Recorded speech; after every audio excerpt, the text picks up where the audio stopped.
밤에만 도착하는 문장이 있습니다. 여기는 밤의 문장입니다. 오늘 밤에도 밤의 문장을 찾아와 주신 여러분, 오늘 하루도 참 수고 많으셨습니다. 바쁘게 흘러간 하루 끝에서 문득 나 자신과 조금은 멀어졌다는 느낌이 들 때가 있습니다. 지금 이 시간만큼은 아무것도 애쓰지 않아도 괜찮습니다. 그저 편안하게 조용히 이 이야기에 귀를 맡겨주세요. 오늘 함께 나눌 이야기는 소담 출판사에서 출간한 헤르만 헤세의 소설 데미안입니다. 이 작품은 평범하고 소심한 소년 싱클레어가 자신이 믿어왔던 세상에 대해 조금씩 의문을 가지면서 진짜 나에 대해 찾아가는 이야기입니다. 착한 것과 나쁜 것, 옳은 것과 틀린 것을 명확하게 나누며 살던 그는 데미안이라는 친구를 만나게 되면서 그 기준이 꼭 맞는 건 아닐 수도 있다는 걸 알게 됩니다. 이후 싱클레어는 방황도 하고 사랑도 하고 혼자 고민하는 시간들을 보내면서 점점 자신의 마음속 이야기에 귀 기울이기 시작합니다. 그리고 결국 깨닫게 됩니다. 다른 사람이 정해준 길이 아니라 내가 스스로 선택한 길을 살아가는 것이 가장 중요하다는 것을요. 책 데미안은 이렇게 누구나 한 번쯤 겪게 되는 성장의 순간과 자기 자신을 찾아가는 과정을 담은 이야기입니다. 조용하지만 깊게 스며드는 이 이야기가 지금 이 밤 여러분에게도 작은 울림이 되기를 바랍니다. 읽어볼게요. 제1장 두 세계.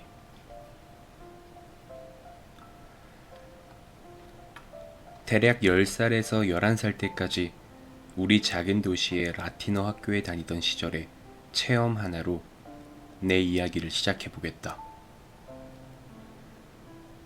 그때의 여러 향기가 몰려와 내 마음을 아릿한 아픔과 기분 좋은 떨림으로 채운다.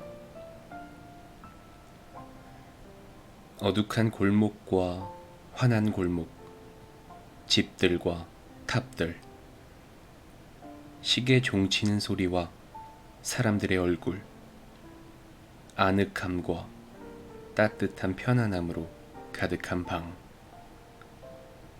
온갖 비밀로 가득해 유령이 나타날까 두려워 떨던 방,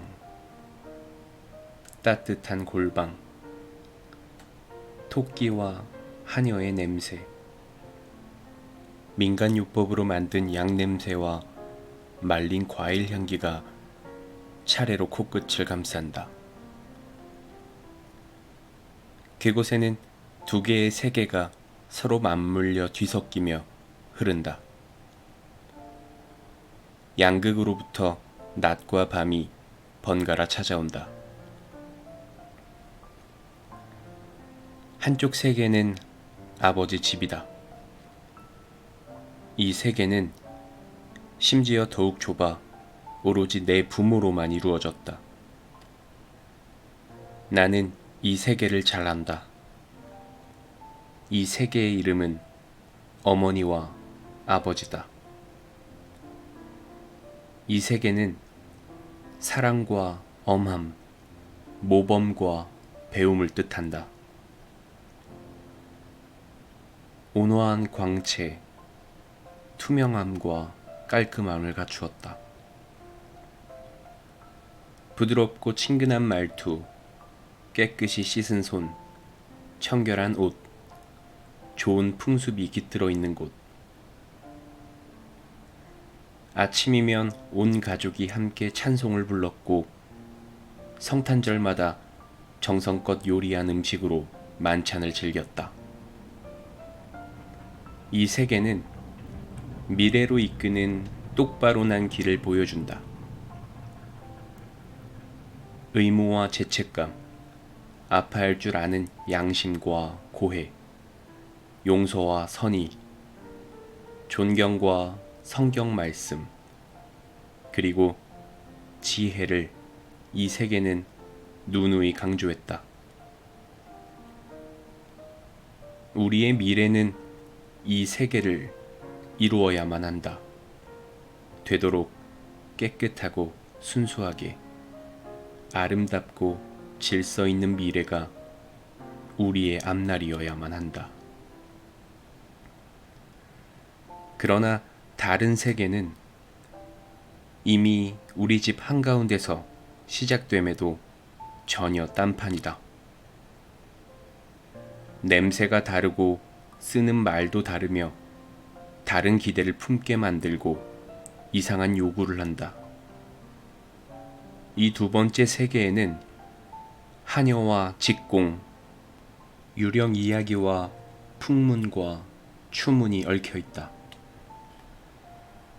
무시무시하고 유혹적이며 무섭고 뭐가 뭔지 알쏭달쏭한 일들, 도살장과 감옥, 만취한 주정뱅이와 악쓰는 여편네, 새끼 낳는 암소, 발이 꺾인 말, 강도당한 이야기, 살인, 자살 따위는 듣기만 해도 섬뜩했다.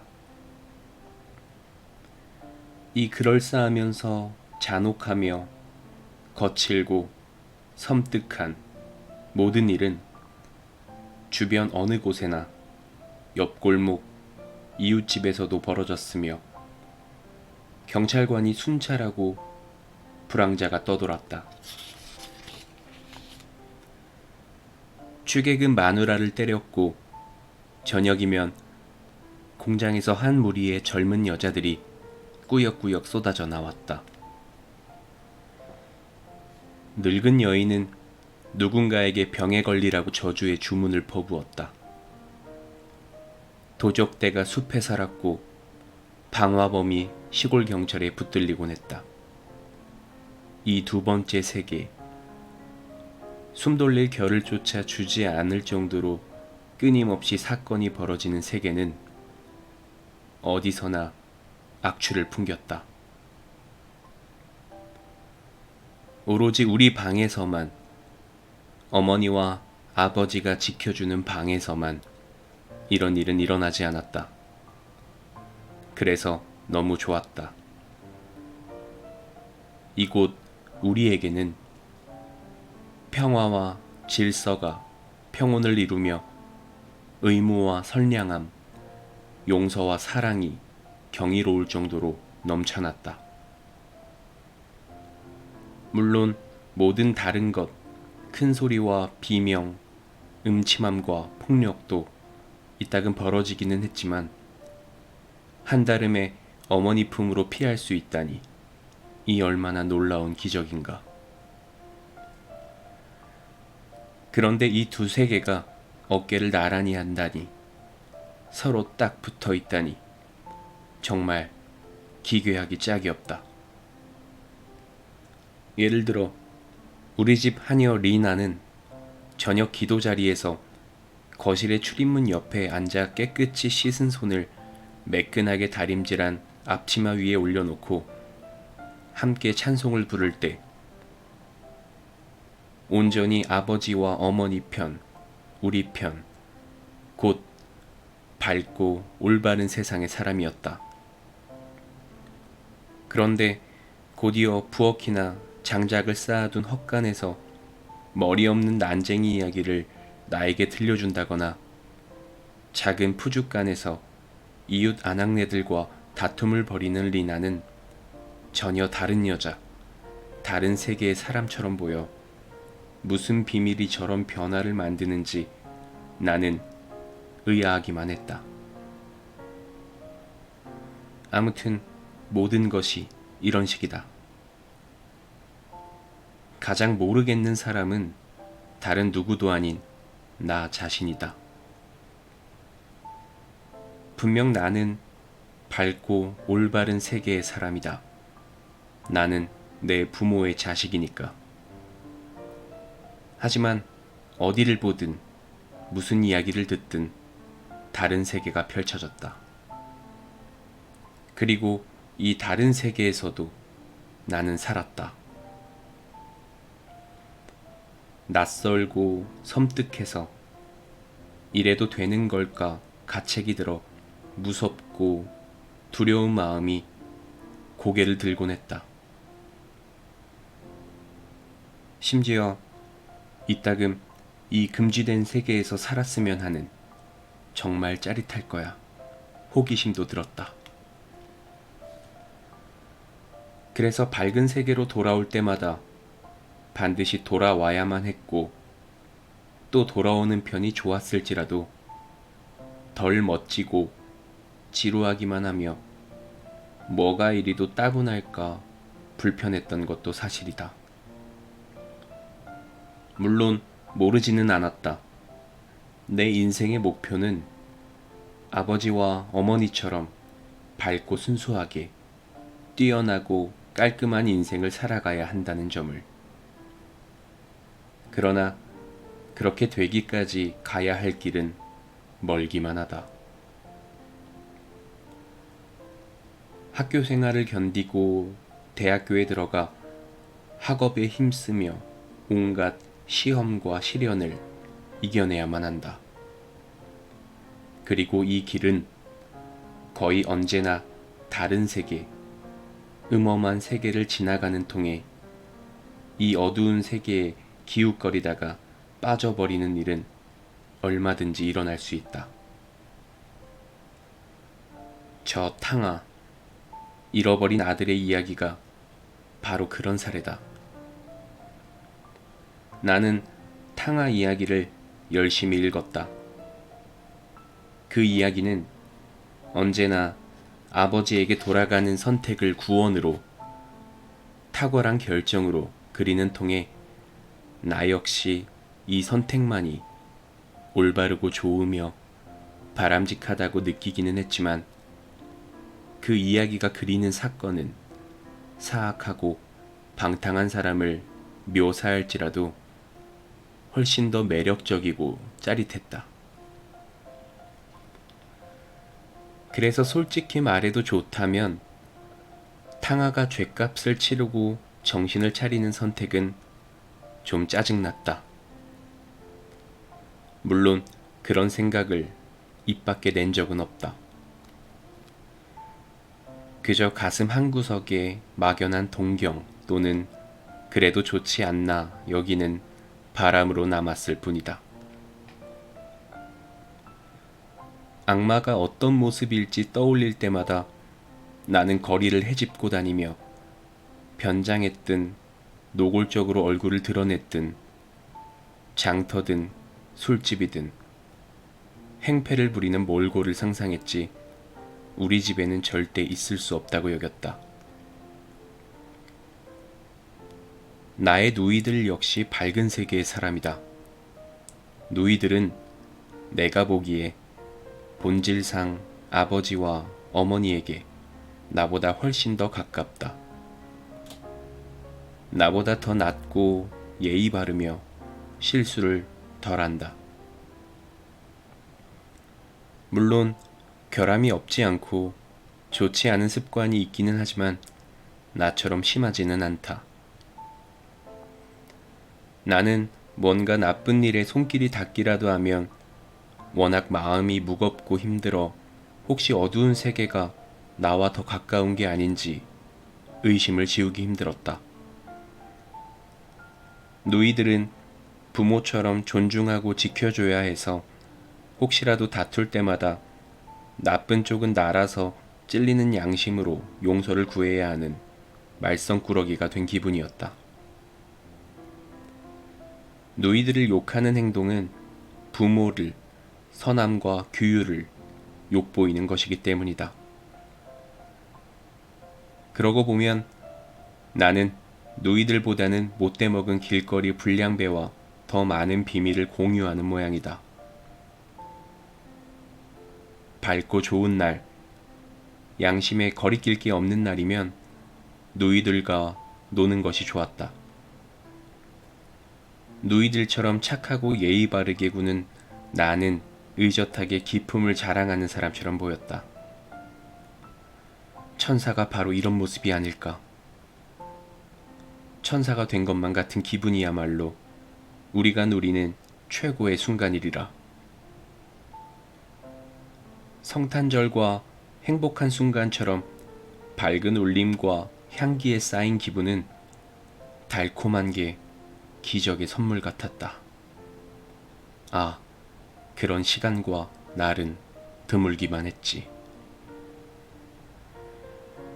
오히려 좋은 놀이, 해가 없는 허락된 놀이를 하면서 들떠 열이 오른 나머지 노이들을 힘들게 하는 통에 다투어 짜증이 날 때가 더 잦았다. 그래서 화가 치밀면 나는 차마 입에 올리지 못할 못된 말을 서슴없이 내뱉고 심통을 부리면서도 이래서는 안 된다는 화끈거리는 창피함을 느꼈다. 후회에 기분 나쁜 암담한 시간이 이어지다가 용서를 구해야 하는 아픈 순간을 이겨내야 비로소 다시 밝은 빛이 아무 갈등이 없는 조용하고 고마운 행복이 몇 시간 동안 혹은 잠깐 찾아왔다. 나는 라틴어 학교에 다녔다. 시장의 아들과 삼림 감독관의 아들이 같은 반이라 이따금 우리 집에 놀러 왔다. 짓궂은 녀석들이지만 좋은 세계, 허락된 세상의 아이들이다. 그렇지만 나는 이웃 아이들과도 가깝게 지냈다. 라틴어 학교에 다니는 우리는 평소 그 아이들을 공립학교나 다니는 얼간이라고 비웃곤 했다. 동네의 이 아이들 가운데 한 명으로 내 이야기를 시작해야겠다. 어느 날 방과 후 나는 10살을 갓 넘겼을 때였는데 이웃 아이 2명과 어울려 놀았다. 그때 우리보다 키가 큰 13살쯤에 거칠고 힘이 세 보이는 사내 아이가 다가왔다. 공립학교에 다니는 그는 재단사의 아들이었다. 그의 아버지는 술꾼으로 아예 온 가족이 악명이 자자했다. 프란치 크로머의 악명은 나도 익히 알았다. 나는 크로머가 무서웠다. 하필 지금 우리 앞을 가로막은 그를 보며 나는 내심 불안했다. 그는 벌써 어른 티를 냈고 공장 다니는 젊은 일꾼의 걸음걸이와 말투를 그대로 흉내냈다. 그가 이끄는 대로 우리는 다리 옆을 따라 강둑으로 내려가 첫 번째 다리 기둥 뒤로 숨어들었다. 그곳이라면 세상에 눈에 띄지 않을 테니까. 아치형의 교각과 굼뜨게 흘러가는 강물 사이의 좁은 강변은 온갖 쓰레기로 너저분했다. 사금팔이, 잡동사니, 얽히고 설킨 녹슨 철사와 같은 쓰레기가 어지럽게 널렸다. 그곳에는 때때로 쓸모 있는 것이 눈에 띄곤 했다.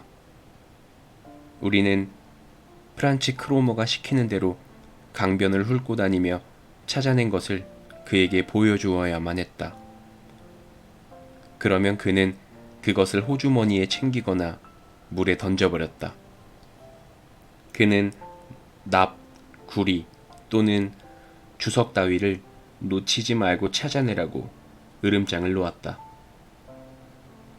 이런 것은 남김없이 챙겼고 뿔로 만든 낡은 빗도 호주머니로 직행했다. 그와 함께 있는 내내 나는 무척 불안했다. 아버지가 이런 애와 만나는 걸 알면 당장 불호령이 떨어지리라고 알아서 불안했던 게 아니다. 나는 프란치가 무서웠다. 그럼에도 나는 기분이 나쁘지는 않았다. 그가 나를 패거리에 끼워주었다는 점, 다른 아이와 똑같이 다뤄준다는 점이 내심 우쭐했기 때문이다. 그는 명령했고 우리는 복종했다. 비록 이번이 처음 어울린 것이었음에도 명령과 복종은 이미 오래전부터 그래온 것처럼 익숙하게 느껴졌다. 마침내 우리는 바닥에 털썩 주저앉았다. 흐르는 물을 향해 침을 뱉는 프란치의 모습은 어른을 보는 두려움을 자아냈다. 이새로 찍 뱉는 침은 어디든 그가 노리는 곳을 맞췄다.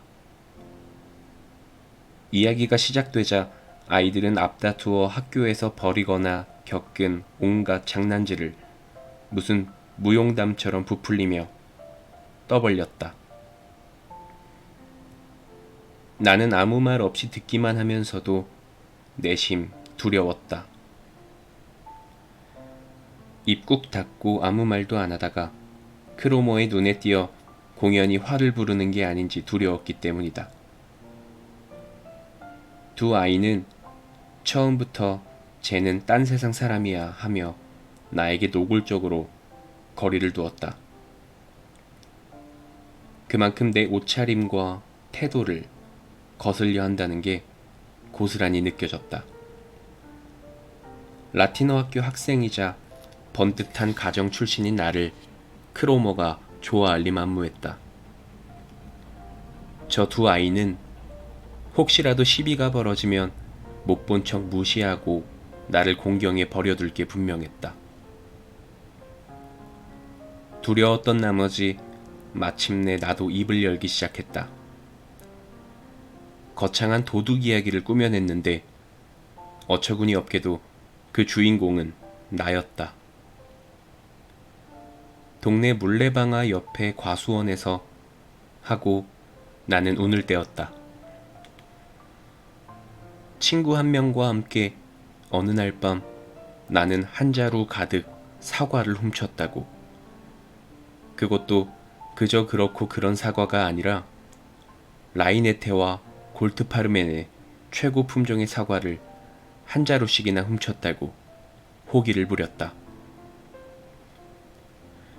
눈앞의 위험을 모면하고자 나는 갈수록 더 이야기에 열을 올렸다. 이야기를 지어내고 그럴싸하게 꾸미는 것이야 익숙했으니까. 이야기가 중간에 끊겨 공경에 빠지지 않으려고 나는 가진 기교를 부려가며 이야기를 부풀렸다. 우리 둘 가운데 한 명은 망을 보았고 다른 한 명은 사과나무에 올라가 탐스럽게 익은 사과를 떨어뜨렸다. 가득 찬 자루가 너무 무거워 절반을 비워놓고 갈 수밖에 없었는데 30분 뒤에 다시 돌아와 나머지까지 챙겼다고 했다. 이야기를 마쳤을 때 나는 내심 약간 박수가 나올 걸로 기대했다. 살짝 속이 뜨거웠던 것으로 미루어 이야기를 꾸미느라 도취됐던 모양이다. 다른 두 아이는 눈치를 보느라 아무 말도 하지 못했다. 프란치 크로머는 반쯤 찡그린 눈으로 나를 쏘아보며 위협적인 목소리로 물었다. 진짜 그랬어? 당연하지. 내가 말했다. 정말 진짜라고? 응, 진짜라니까. 나는 속으로 무서워 숨이 막힐 정도였음에도 큰 소리로 허풍을 쳤다. 맹세할 수 있어? 헉, 무척 놀랐지만 말이 먼저 나갔다. 그럼 맹세해. 하느님에게 목숨을 걸고. 나는 시키는 대로 따랐다. 하느님에게 목숨을 걸고. 그래, 그렇다면야. 그는 대수롭지 않다는 듯 이렇게 말하고는 돌아섰다. 나는 그만하면 됐다고 안심하며 이내 자리에서 일어나 돌아가려는 크로모를 보며 안도의 한숨을 쉬었다. 다리 위로 올라섰을 때 나는 이제 집에 가야만 한다고 쭈뼛거리며 말했다. 뭘 그렇게 서둘러. 프란치가 웃으며 말했다. 우린 어차피 같은 길로 가잖아. 그는 앞장서서 계속 어슬렁거리며 걸었지만 나는 감히 도망갈 엄두조차 낼 수 없었다. 그런데 녀석은 정말 우리 집을 향해 걸어갔다. 마침내 집에 도착해 현관문과 두툼하고 묵직한 황동 손잡이, 창문에 비친 햇살과 어머니 방의 커튼을 보는 순간 나는 깊은 안도의 한숨을 쉬었다. 오, 집에 돌아왔구나. 밝음 속으로, 축복받은 평화의 집으로. 재빨리 현관을 열고 안으로 들어가 문을 닫으려 손잡이를 잡아당기는 순간 프란치 크로머가 몸부터 밀어넣었다. 마당 쪽에서만 빛이 드는 통에 서늘하고 암울한 타일 바닥에 서서 그는 내 팔을 붙들고 낮게 깔린 목소리로 으르렁댔다. 뭘 그리 서둘러. 그러지 마. 화들짝 놀란 나는 그의 얼굴을 노려보았다. 나의 팔을 움켜쥔 그의 소나기가 단단하기가 쇳덩이 같았다. 대체 무슨 속셈일까? 혹시 나를 해치려는 건 아닐까? 나의 머릿속은 바삐 돌아갔다. 지금 크고 격하게 비명을 지를까? 그럼 누군가가 나를 구하려고 달려와 줄까? 하지만 나는 포기했다. 뭐야? 내가 물었다. 원하는 게 뭔데? 뭐 대단한 건 아니야. 뭘 좀 더 물어보려고. 다른 애들이 들으면 안 될 것 같아서. 그래? 내가 무슨 말을 더 해야 하는 건데? 지금 올라가야만 해. 알잖아. 너도 모르지 않겠지. 프란치는 그 낮게 깔린 목소리로 말했다. 그 과수원 주인이 누구인지? 아니, 모르는데. 과수원 주인은 물레방아 주인 아니야? 프란치는 팔로 내 어깨를 감싸고는 바짝 나를 자신에게 끌어당겼다. 그의 얼굴이 내 시야를 가득 채웠다. 프란치는 심술궂은 눈빛으로 비죽 웃었다. 잔혹하기 짝이 없는 표정은 노골적으로 힘을 뽐냈다. 좋아, 꼬마야. 그 과수원 주인이 누구인지 알려주는 거야 어렵지 않아. 사과가 도둑 맞았다는 건 벌써 오래전부터 알고 있었어. 주인이 누가 사과를 훔쳐갔는지 알려주는 사람에게 2마르크를 주겠다고 했다더군. 하느님 맙소사. 얼떨결에 나는 소리를 질렀다. 그렇다고 내가 훔쳤다고 주인에게 이를 건 아니지? 그의 표정을 보며 나는 이런 호소가 아무짝에도 쓸모없음을 직감했다. 그는 다른 세상 출신이고 약속을 깨는 배신 따위는 손바닥 뒤집는 것보다 더 쉽게 여길 거라는 점도. 나는 정확히 그렇게 느꼈다. 이런 문제에서 다른 세상 출신은 우리와 같지 않다. 아무 말도 하지 말라고? 크로머는 비웃음을 흘렸다. 어이 친구, 내가 뭐 맘만 먹으면 2마르크 동전쯤은 막 찍어내는 지폐 위조범이라도 되는 줄 아나 봐? 나 가난해. 너처럼 부자 아빠가 없다고. 2마르크를 벌 수 있을 때 벌어야만 해. 혹시 알아? 과수원 주인이 더 줄지? 갑자기 그는 나를 다시 놔주었다. 우리 집 현관 마루에서 평화와 안전의 냄새는 싹 사라지고 나를 둘러싼 세상이 무너져 내렸다. 그가 신고한다면 나는 범죄자가 된다. 아버지에게 말한다면 어쩌지? 심지어 경찰이 올 수도 있다. 생각만으로도 끔찍하고 위험한 상황이 꼬리를 물며 눈앞을 어지럽히는 통에 내 머리는 터질 것만 같았다. 아무것도 훔치지 않았다고 변명해봐야 무슨 소용일까? 맹세까지 했는데. 오 주여, 하느님 맙소사. 눈물이 핑 돌았다. 뭐라도 주고 이 난처한 상황에서 벗어나야만 한다는 느낌이 가슴을 짓눌렀다. 자포자기하는 심정으로 나는 호주머니를 전부 서둘러 뒤졌지만 사과도 주머니 칼도 아무튼 아무것도 손에 잡히지 않았다. 그때 시계가 떠올랐다. 더는 작동하지 않는 낡은 은시계를 나는 그냥 자랑삼아 차고 다녔다. 시계는 할머니가 물려주었으니까. 나는 서둘러 시계를 꺼냈다. 크로머. 나는 간절하게 그를 불렀다. 있잖아. 나를 잃으면 안 돼. 그건 너답지 않아. 이 시계를 너에게 줄게. 봐. 미안하지만 다른 건 없어. 네가 가져. 은으로 만든 좋은 시계야. 작은 고장이 나기는 했지만 고치면 돼.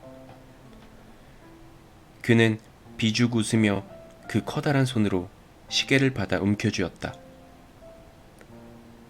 그 우악스러운 손을 보니 나를 향한 적개심이 고스란히 느껴졌다. 손은 내 삶과 평화를 송두리째 잡아채려 뻗쳐왔다. 봐, 은이잖아. 나는 쭈뼛대며 말했다. 은? 이런 고물시계를 가지라고? 그는 얼굴 가득 경멸을 담아 말했다. 네가 직접 고쳐 써라. 하지만 프란츠, 나는 그가 이대로 가버리면 어쩌나 무서워 부들부들 떨며 그를 불렀다. 잠깐만 기다려. 시계를 가져가. 진짜 은이라니까. 정말이야. 확실해. 나한테 다른 건 아무것도 없다니까. 그는 경멸을 가득 담은 차가운 눈초리로 나를 노려보았다. 흥, 알긴 아는 모양이네.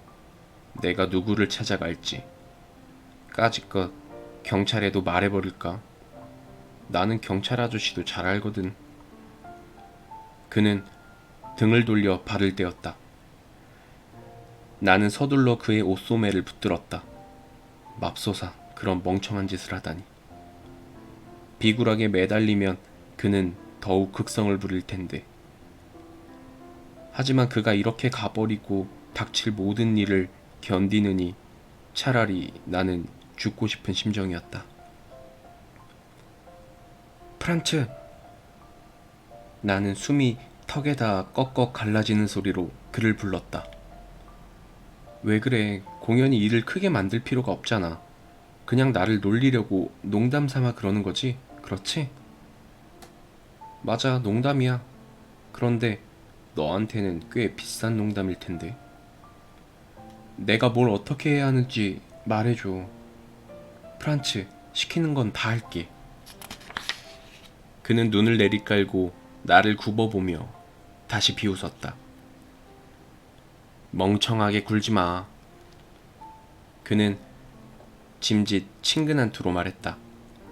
설마 내가 무슨 말을 하는지 모른다는 건 아니지? 나는 지금 이마르크를 벌 기회를 잡았어. 이걸 놓쳐도 될 정도로 나는 부자가 아니야. 알아? 그렇지만 너는 부자잖아. 심지어 시계까지 가졌고. 그냥 나한테 이마르크를 줘. 그럼 깨끗하잖아. 나는 그게 무슨 말인지 알아들었다. 그러나 이마르크라니. 그건 나한테 엄청난 돈, 10, 100 혹은 1000마르크만큼이나 어마어마한 돈이다. 나는 돈이 없다. 어머니 방에 저금통이 있고 거기에 외삼촌이나 손님이 집에 올 때마다 준 10페니 또는 5페니 동전을 몇 개 모아두기는 했다. 그것이 전부다. 그 나이에 나는 아직 용돈을 받지 못했다. 돈은 없어. 나는 기어들어가는 목소리로 말했다. 돈이라고는 없어. 다른 건 얼마든지 줄게. 인디언 책 한 권이랑 장난감 병정, 그리고 나침반까지 지금 가져다 줄게. 크로머는 그저 싸느라고 심술궂게 입을 비죽이고는 칵 침을 바닥에 뱉었다. 허튼 소리 하지 마. 그는 엄포를 놓았다. 그런 넉마는 너나 가져. 나침반이라고? 더 짜증나게 하지 마. 알았어? 돈을 가져오라고. 하지만 돈이 없는데 나는 용돈을 받은 적이 없어. 뭘 어떻게 하라고. 그럼 내일 2마르크를 가져와. 방과 후 저 아래 시장에서 기다릴게. 그럼 끝나. 돈을 안 가져오면. 알았지? 무슨 말인지는 알겠는데 도대체 없는 돈이 어디서 나. 아니 진짜 돈이 없다니까. 돈이야 너희 집에 얼마든지 있잖아. 어떻게 가져올지야 네 문제지. 내일 방과 후야. 알겠지? 다시 말해두지만 안 가져오면 각오해. 그는 그 무서운 눈빛으로 나를 쏘아보고 다시금 침을 뱉고는 그림자처럼 사라졌다. 나는 위층으로 올라갈 수가 없었다. 내 인생은 박살났다. 어디 멀리 도망가서 다시는 돌아오지 말까? 아니면 정말로 물에 빠져 죽어버릴까? 뭘 어떻게 하면 좋을지 명확한 그림은 그려지지 않았다. 계단 맨 아래 칸에 어두컴컴한 그늘에서 웅크리고 앉아 어째서 이런 말도 안 되는 불행이 생겨났을까 궁리했다. 그때 장작을 가지러 가려고 광주리를 들고 내려오던 리나가 울고 있는 나를 발견했다.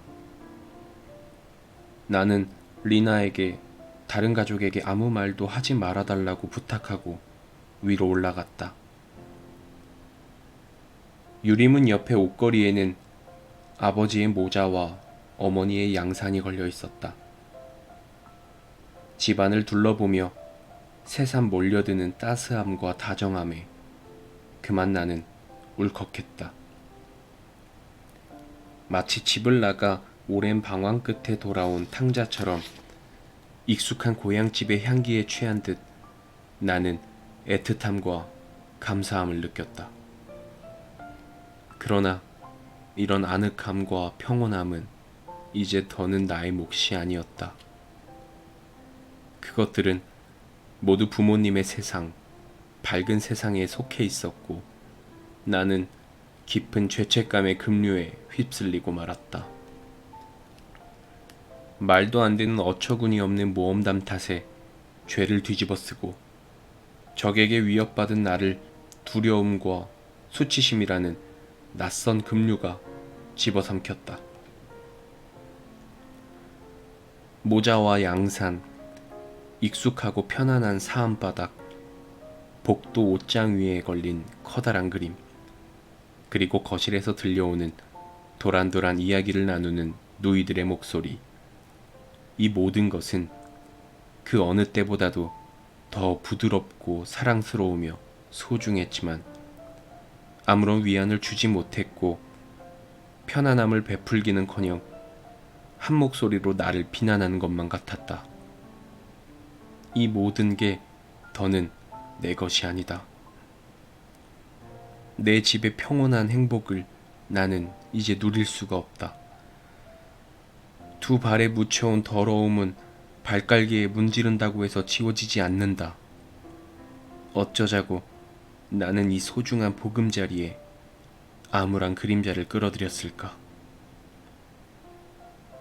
그동안 나는 이미 숱한 비밀을 품었고 어찌해야 좋을지 몰라 걱정에 휩싸이곤 했다. 하지만 오늘 내가 이곳에 끌어들인 암담함에 비하면 그런 비밀과 걱정은 아무것도 아니었다. 운명이 뒷덜미를 잡아채려 손길을 뻗치는데 이 간악한 손길은 어머니도 막아줄 수 없다. 아니, 어머니가 알아서도 안 된다. 내가 저지른 잘못이 실제 도둑질인지 아니면 그저 지어낸 거짓말인지 하는 차이는 중요하지 않다. 도둑질이나 거짓말이 나의 죄는 아니다. 악마에게 손을 내밀다니 그것이 바로 내 죄다. 왜 그를 따라갔을까? 어째서 아버지의 당부를 무시하고 크로모의 말을 순순히 따랐을까? 어쩌자고 도둑질한 이야기를 지어냈을까? 그런 범죄를 영웅담처럼 떠벌렸을까? 이제 악마가 내 손을 틀어주었다. 이제 적이 내 꽁무니를 쫓아온다. 문득 나는 꼬리를 무는 나의 걱정과 불안이 내일 닥칠 일이 아니라 이제부터 내 인생은 내리막길을 치다르며 암흑에 빠지게 될 거라는 소름 끼치는 확신 탓에 비롯됨을 깨달았다. 내가 저지른 잘못에 또 다른 잘못이 꼬리를 물고 이어지리라고. 누이들에게 보여주는 나의 겉모습, 부모를 보고 인사하며 뽀뽀하는 행동 역시 거짓일 수밖에 없으리라고 나는 확실히 깨달았다. 도저히 드러낼 수 없는 운명의 비밀을 숨겨야만 하니까. 아버지의 모자를 보는 순간 한 줄기 믿음과 희망의 빛이 반짝 되살아났다. 아버지에게 모든 걸 털어놓자 아버지의 심판을 내리는 처벌을 받아들이자. 비밀을 남김없이 털어놓고 아버지의 구원을 기다리자. 아버지 앞에서 하는 참회는 자주 감당해야 했던 힘겹고 쓰라린 시간, 용서를 구하는 어렵고 괴로운 후회의 시간이지만 이내 지나가리니. 아버지의 용서라니 상상만으로도 달콤했다. 당장 아버지 앞에 엎드려 빌고 싶을 정도로 상상은 유혹적이었다. 하지만 나는 아버지에게 솔직히 털어놓을 수 없었다.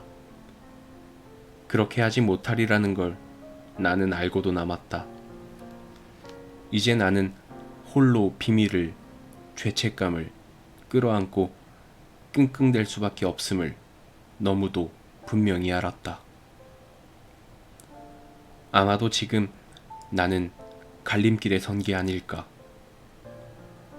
아마 이 시간부터 앞으로 영원히 나는 악의 소굴에 빠져 악당하고만 비밀을 나누며 그들에게 매달려 복종할 수밖에 없는 한 패거리가 되어야만 하리라. 어른 행세에 심지어 섣부른 영웅놀이를 한 혹독한 대가는 피할 수 없다. 거실로 들어섰을 때 아버지는 뭐라고 다녔길래 신발이 젖었냐며 꾸중했다. 더 끔찍한 일을 알아차리지 못한 게 차라리 다행이라는 생각이 들었다.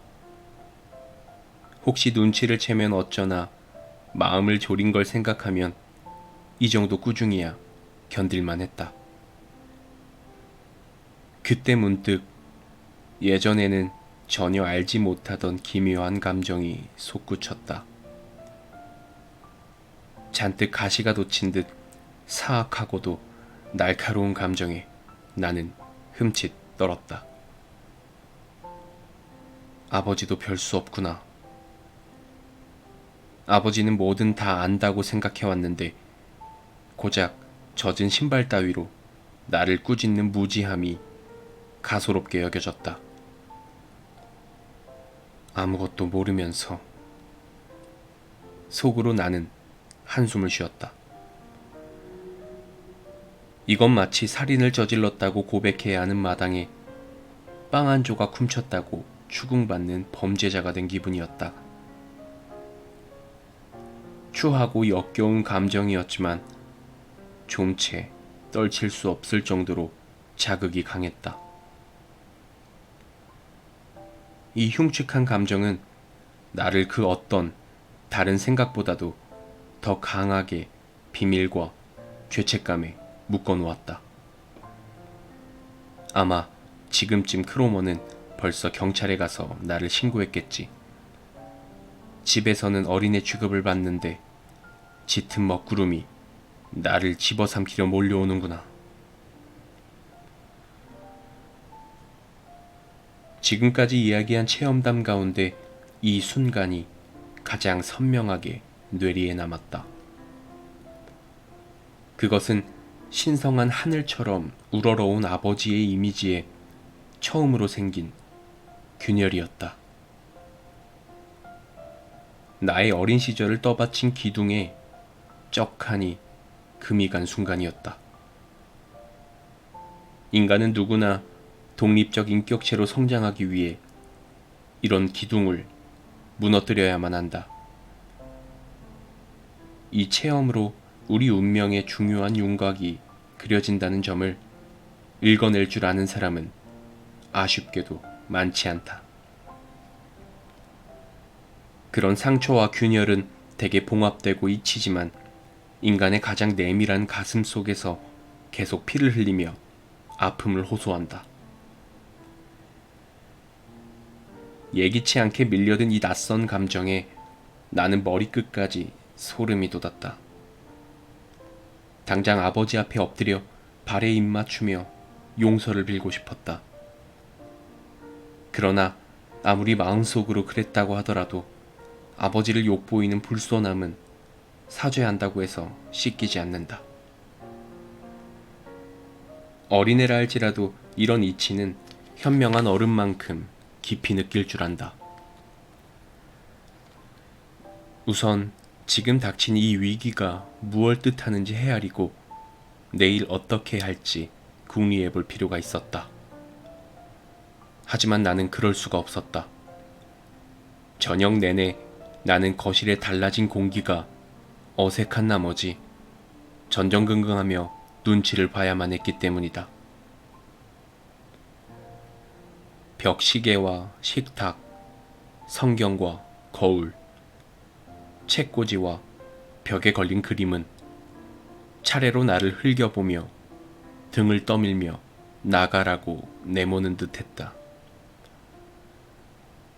심장이 꽁꽁 얼어붙는 기분으로 나는 행복하고 좋았던 인생이 과거로 변해 나로부터 떨어져 나가는 모습을 넋놓고 바라볼 수밖에 없었다.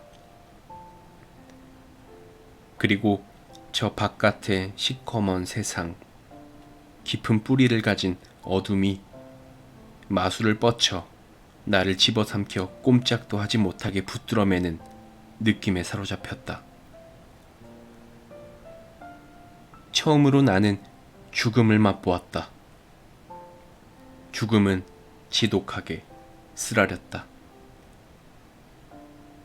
죽음은 무섭고 끔찍한 변화, 옛 모습을 버리고 완전히 새롭게 바뀌어야만 하는 변화를 바라보는 두려움이자 불안이었기 때문이다. 마침내 침대에 누워서야 비로소 나는 마음이 좀 놓였다. 그 전에 가족은 저녁 예배를 올렸다. 예배 내내 나는 연옥의 마지막 불에 던져진 아픔을 속으로만 사겨야 했다. 가족은 찬송을 한 곡 불렀는데 하필이면 내가 가장 좋아하는 곡이었다. 아, 나는 함께 부를 수가 없었다. 노래의 모든 음이 독처럼 쓰라려 피를 거꾸로 솟구치게 했다. 나는 아버지가 축복을 기원하며 우리 모두와 함께 하소서 하는 말로 기도를 맺었을 때 나는 가슴 깊숙한 곳에서 치고 올라오는 떨림과 함께 가족이라는 축복의 테두리 바깥으로 내동댕이 쳐지는 느낌을 맛보았다. 하느님의 은총은 가족 모두와 함께했지만 나는 끝내 외면했다. 나는 몹시 지쳐 으슬으슬 떨리는 몸으로 내 방으로 갔다. 한동안 침대에 누워있자 온기가 돌며 조금 편안해지기는 했지만 여전히 겁에 질린 마음이 어제 일을 곱씹는 통에 나는 잠을 이룰 수가 없었다. 어머니는 언제나처럼 잘 자렴 하고 방을 나갔다. 그런데도 어머니의 발소리는 아직 방 안을 맴돌았다. 문틈으로 촛불의 희미한 빛이 여전히 비치는 것만 같았다. 지금 돌아올 거야. 다시 와서 어머니는 나의 뺨에 뽀뽀를 해주고 대체 무슨 일이 있었냐고, 뭔가 이상하다고 구원의 희망을 담아 물어봐 줄 거야. 그럼 나는 눈물을 터뜨리겠지. 목에 돌처럼 걸렸던 응어리가 녹아내리고 나는 어머니를 얼싸안고 그동안 벌어진 일을 이야기해 줄 거야. 그러면 모든 게 다시 좋아지겠지. 구원이 찾아오겠지. 이미 어두운 문틈을 바라보며 나는 숨을 죽이고 귀를 기울이며 반드시 그렇게 될 거라고, 그렇게 될 수밖에 없다고 몇 번이고 다짐했다. 그러다가 언제 그랬냐는 듯 나는 다시 같은 고민에 사로잡혔다. 괘씸한 적의 눈을 노려보았다. 한쪽 눈을 찡그리며 야비하게 웃는 그의 얼굴이 내 시야를 가득 채웠다. 그를 똑바로 바라보며 피할 수 없는 불쾌함을 곱씹는 동안 그의 얼굴은 계속 우쭐우쭐 커지며 갈수록 더 취약해졌다. 그의 사악한 눈은 악마처럼 번뜩였다. 그렇게 바짝 붙어 그의 얼굴은 내가 잠들 때까지 나를 굽어보았다. 그러나 꿈에 그의 얼굴은 나오지 않았다. 오늘 겪었던 일도 꿈은 애써 외면했다. 그 대신 나는 우리 가족, 부모와 누이들과 내가 보트를 타고 휴일에 반짝이는 평화를 즐겼다. 한밤중에 깨어난 나는 그의 행복감에 여운을 맛보았다. 환한 햇살 아래 노이들이 입은 하얀 옷이 반짝였다. 그러나 이내 그 낙원에서 밀려나 현실로 돌아온 나는 다시 그 사악한 눈의 적을 마주해야만 했다. 아침에 화들짝 놀란 어머니가 황급히 달려와 벌써 늦었다고, 왜 아직도 일어나지 않았냐고 소리쳤을 때 나는 흠씬 두들겨 맞은 것처럼 몸을 가눌 수가 없었다. 어머니가 누렇게 뜬 나의 얼굴을 보며 어디 안 좋으냐고 물었을 때 나는 욱하고 토하고 말았다. 토하는 바람에 약간의 소득이 있었다. 몸이 안 좋을 때면 따뜻한 캐모마일 차를 마시며 아침 내내 침대에 누워 뭉구적거리는 게 나는 너무나 좋았다. 어머니가 옆방 치우는 소리, 바깥에서 리나가 고기 배달 온 정육점 아저씨를 맞는 소리를 듣는 게 좋았다. 학교 수업을 빼먹은 오전은 언제나 마법의 동화처럼 나를 사로잡았다. 창문으로 비치는 햇빛이 알록달록한 그림자를 만들며 황홀한 장면을 연출했다. 이해는 학교에서 초록색 커튼으로 막아야 하는 그 태양과 전혀 달랐다. 하지만 이 동화마저도 오늘은 심드렁했고 어딘가 맥 빠진 울림을 냈다. 차라리 죽어버릴까? 하지만 그냥 좀 불편할 뿐이고, 흔히 그랬듯 좀 불편하다고 세상이 무너지지는 않는다. 이러고 있으면 학교야 가지 않아도 되지만 그런다고 크로모까지 막을 수 없다는 사실을 나는 새겨야만 했다. 그는 11시에 장터에서 나를 기다리겠지. 어머니의 상냥한 돌봄조차 이번에는 전혀 위로가 되지 않았다. 오히려 미치도록 부담스러워 아프기만 했다. 나는 다시 잠든 척하며 어찌해야 좋을지 바삐 머리를 굴렸다. 그러나 아무리 생각해도 뾰족한 수는 없었다. 나는 11시에 장터에 있어야만 한다. 어쩔 수 없이 10시에 침대에서 일어나 어머니에게 다시 좋아졌다고 말했다. 이 말은 곧 평소라면 다시 침대에 누워 쉬다가 오후에 학교에 가야 함을 뜻했다. 나는 학교에 가고 싶다고 말했다. 그새 나는 나름 비장한 계획을 짜두었다. 돈 한 푼 없이 크로모에게 가는 것은 생각조차 할 수 없는 노릇이었다. 내 작은 저금통을 손에 넣어야만 한다. 물론 그 안에 돈은 충분하지 않다. 충분하기는커녕 턱없이 부족하다. 그래도 없는 것보다야 나았다. 적어도 크로모를 달랠 수 있으려면. 양말발로 살금살금 어머니 방으로 들어가 기다시피 하며 책상으로 가서 그 위에 놓인 저금통을 들었을 때 마음이 무거웠다. 그러나 어제만큼 최악은 아니었다. 심장이 터질 듯 뛰어 숨이 막혔고 계단 아래 숨어서 저금통을 살펴보고 잠겨 있음을 확인하자 가슴은 더 답답해졌다. 하지만 저금통을 여는 건 생각만큼 어렵지 않았다. 저금통 바닥에 얇은 양철 망사만 뜯으면 되었다. 하지만 그걸 떼어내는 순간 마음이 너무나 아팠다. 이제 나는 진짜 도둑질을 하는구나. 그때까지 나는 고작 각설탕이나 과일을 어머니 몰래 슬쩍 맛보면서 엄청나게 떨었는데 이제는 진짜 돈을 훔치는구나.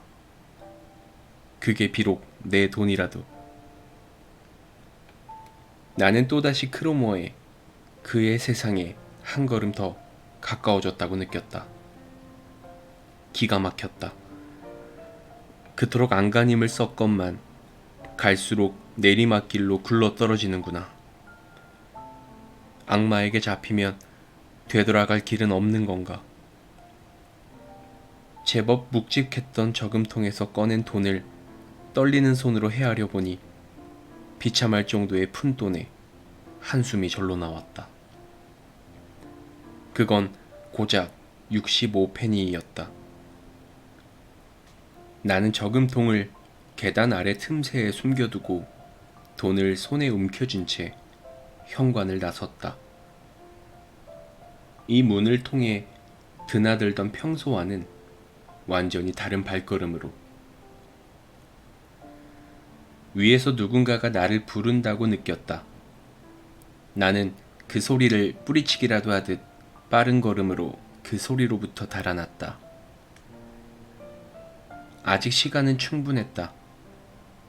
나는 밤사이 달라져 버린 도시, 모든 건물이 나를 지켜보는 것만 같은 도시의 눈길을 피하려 골목길만 골라가며 빙 돌아갔다. 마주치는 사람마다 나를 의심의 눈초리로 살핀다는 느낌은 지우기 힘들었다. 길을 가다가 문득 학교 친구 한 명이 가축시장에서 1달러를 주었다고 자랑하던 일이 떠올랐다. 제발 하느님이 나에게도 그런 기적을 베풀어 돈을 주울 수 있게 해달라고 기도하고 싶은 마음이 굴뚝 같았다. 하지만 나는 기도 올릴 자격이 없다. 또 기도한들 저금통이 다시 채워지는 일은 없으리라. 멀리서 프란치가 나를 발견하고도 건들건들 거리며 다가왔다. 마치 너 따위는 안중에도 없다는 듯 가까이 왔을 때 그는 따라오라는 명령투로 손짓했다. 그리고 뒤도 안 돌아보고 걸어갔다. 장터 옆으로 난 긴 골목을 따라 내려가던 그는 작은 다리를 건너 거리 끝의 집들 가운데 어떤 신축 공사장 앞에 멈추었다. 공사는 중단되었는지 작업하는 모습이 보이지 않았다.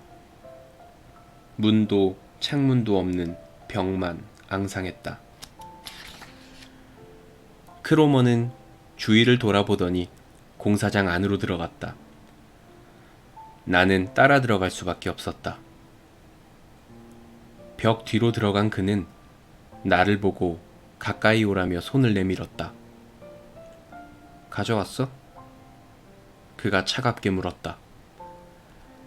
나는 호주머니에서 주먹진 손을 꺼내 그의 손바닥에 동전을 쏟았다. 그는 동전을 일일이 헤아리다가 마지막 5페니 동전을 보자마자 두 눈을 부릅떴다. 65페니이네. 이렇게 말하며 그는 나를 노려보았다.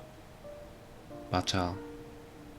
나는 기어들어가는 목소리로 답했다. 이게 내가 가진 전부야. 너무 적다는 건 알아. 하지만 이게 전부야. 더는 없어. 녀석, 그래도 좀 똑똑한 줄 알았더니. 크로머는 살짝 긁듯이 비웃음을 머금었다. 명예를 아는 남자는 예의를 갖출 줄 알지. 예의에 맞지 않는 건 받지 않겠어. 똑똑히 알아도. 이런 허섭쓰레길랑 다시 가져가. 너도 알겠지만 다른 애들은 감히 나하고 흥정하려 들지 않아. 정확한 값을 치르지. 하지만 더 없는 걸 어쩌라고. 이건 그동안 모아둔 내 전 재산이야. 그거야 네 문제지. 좋아. 너를 괴롭히려는 건 아니니까. 나한테 1마르크 35페니 빚진 거다. 언제 받을 수 있지? 오, 맙소사. 알았어. 꼭 갚을게, 크로머. 지금은 없지만 내일이나 모레까지 어떻게든 만들어 볼게. 아버지한테 말할 수 없다는 점만 알아줘. 그게 나랑 무슨 상관인데. 분명히 말하지만 나는 너를 해치려는 게 아니야. 마음만 먹으면야 오늘 점심 전에라도 나는 돈을 받을 수 있어. 알아? 나는 가난하니까. 너는 좋은 옷을 입고 점심도 나보다 훨씬 더 잘 먹지. 더는 말하지 않을게. 조금 기다리는 거야. 괜찮아. 모레 오후에 휘파람을 불 거야. 그때까지 가져오면 돼. 내 휘파람은 알지? 크로머는 휘파람을 불었다. 자주 들어본 휘파람이다. 그래. 나는 쭈뼛거리며 말했다. 알았어. 그는 나를 보지도 않고 가버렸다. 우리 사이에는 그저 거래가 있었을 뿐 그 이상도 그 이하도 아니었다. 오늘날에도 여전히 나는 어디선가 휘파람 소리가 들리면 그게 크로모의 휘파람 같아 깜짝깜짝 놀라곤 한다. 그때 이후 나는 어디를 가나 휘파람 소리를 듣는 것 같은 환청에 시달렸다. 이 휘파람이 위협하지 않는 장소, 놀이, 일은 없었다. 심지어 뭔가 골똘히 생각하려 할 때마다 그 소리는 나를 괴롭혔다. 나는 마치 휘파람의 노예가 된 것 같았다. 일종의 운명이랄까. 나는 우리 집 작은 꽃밭을 아주 좋아해서 가을 오후의 부드러운 햇살에 반짝이는 알록달록한 꽃들을 보면 특별한 충동에 사로잡혀 훨씬 더 어린 꼬마였을 때 즐겼던 놀이에 빠지곤 했다. 아직 순진무구하고 자유로운 꼬마. 착해서 보호 본능을 자극하는 꼬마를 연기하노라면 다시 그 시절의 기분이 고스란히 되살아났다. 그러나 한창 놀이에 빠졌을 때 어김없이 어디선가 크로모의 휘파람 소리가 들려왔고, 화들짝 놀란 나는 놀이를 이어갈 실마리를 잃고 상상이 산산이 깨지는 걸 지켜볼 수밖에 없었다. 그 휘파람 소리가 나는 곳에 가야만 했으니까. 그에게 가서 변명을 늘어놓고 돈 독촉에 시달려야만 했으니까. 당시 이 사건은 몇 주 동안 이어졌는데 나는 그게 몇 년, 아니 영원처럼 느껴졌다. 돈은 구하기 어려웠다. 고작해야 리나가 장바구니와 함께 주방 식탁에 올려둔 5 또는 10페니의 동전만 슬쩍 했을 뿐이다. 매번 나는 크로모에게 욕을 바가지로 먹고 조롱과 경멸에 시달려야만 했다. 내가 그에게 사기를 쳤고 그는 돈을 받을 정당한 권리를 짓밟힌 피해자였다. 내가 그의 돈을 훔치고 그를 불행하게 만든 죄인이었다. 인생에서 그때처럼 기막힌 절박함, 심장까지 차오른 궁핍함에 시달린 적은 거의 없었다. 이보다 더 큰 절망, 더 심각한 굴종이 또 있을까? 저금통은 다시 장난감 동전으로 채워 제자리에 돌려놓았다. 다행인지 없어졌던 저금통이 어떻게 다시 나타났는지 아무도 묻지 않았다. 하지만 나는 매일 들통이 날까 조마조마해 떨며 불안에 시달렸다. 크로모의 야비한 휘파람보다 나는 어머니가 더 무서웠다. 어머니가 소리도 내지 않고 살며시 내 방으로 올 때마다 혹시 저금통에 발이 달렸냐고 묻는 게 아닐까 가슴이 철렁했기 때문이다. 돈이 없이 나타나 변명만 늘어놓는 일이 여러 차례 반복되자 악마는 나를 다른 방식으로 괴롭히고 부려먹기 시작했다. 나는 그가 해야 할 일을 떠안았다. 녀석은 자기 아버지가 심부름을 시키면 그 심부름을 나에게 시켰다. 또는 10분 동안 외발로 뛰라거나 거리에서 행인의 등에 종이 쪽지를 붙이라고 녀석은 짓궂게 굴었다. 밤마다 꿈속에서 나는 계속 이런 괴롭힘에 시달렸고 고약한 악몽으로 온몸이 땀에 흠씬 젖기 일쑤였다. 한동안 시름시름 앓았다. 걸핏하면 토했고 오한에 떨었으며 밤이면 열이 올라 땀으로 범벅이었다. 뭔가 이상하다고 느낀 어머니는 나를 극진히 보살폈지만 어머니의 믿음에 보답하지 못한 죄책감으로 나는 어머니의 관심이 고통스럽기만 했다. 어느 날 저녁 이미 잠자리에 든 나에게 어머니가 초콜릿 한 조각을 가져왔다. 더 어렸을 때 어머니 말을 잘 듣고 착하게 일과를 마치면 어머니는 보상으로 초콜릿을 즐길 수 있게 해주었다. 지금 초콜릿을 내민 어머니의 손을 보며 나는 너무 속이 쓰라린 나머지 머리를 세차게 흔들었다. 어머니는 대체 어디가 아프냐고 물으며 내 머리를 쓰다듬었다. 나는 고작 아니야 먹고 싶지 않아요 하고만 외쳤다. 어머니는 침대 머리맡 작은 탁자 위에 놓고 방을 나갔다. 이튿날 어머니가 더 자세히 캐물었을 때 나는 아무 일도 아니라고 시치미를 뗐다. 한 번은 의사를 데려왔다. 나를 진찰한 의사는 아침마다 냉수욕하라는 처방을 내렸다. 당시 나는 누가 봐도 미치광이 같았다.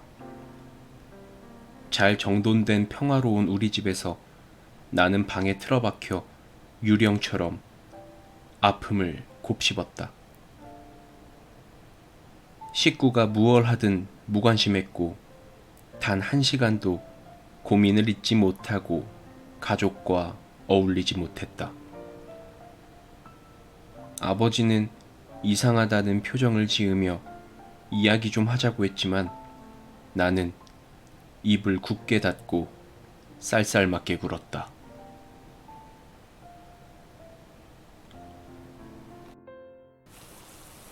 네, 오늘은 소담 출판사에서 출간한 헤르만 헤세의 소설 데미안을 함께 읽어봤습니다. 이 이야기는 거창하고 특별한 사람이 아니라 우리처럼 흔들리고 고민하는 한 소년의 성장 이야기입니다. 누군가는 이미 알고 있는 이야기일 수도 있고 누군가에게는 조금 어렵게 느껴졌을 수도 있지만 결국 이 책이 전하려는 메시지는 꽤 단순합니다. 다른 사람이 정해준 기준이 아니라 내 안의 목소리를 따라 살아가도 괜찮다는 것. 살다 보면 우리는 자꾸만 남들이 만들어 놓은 기준에 맞추려고 하거나 정답처럼 보이는 길을 따라가려고 할 때가 많습니다. 하지만 데미안은 말해줍니다. 조금 서툴러도 조금 돌아가더라도 스스로 선택한 길이 결국 나를 완성시킨다라고요. 지금 이 밤 혹시 마음이 조금 복잡하거나 나 자신이 잘 보이지 않는 순간이라면 이 이야기 속 한 문장이 작은 위로가 되었기를 바랍니다. 오늘도 함께 해주셔서 감사합니다. 밤의 문장이었습니다.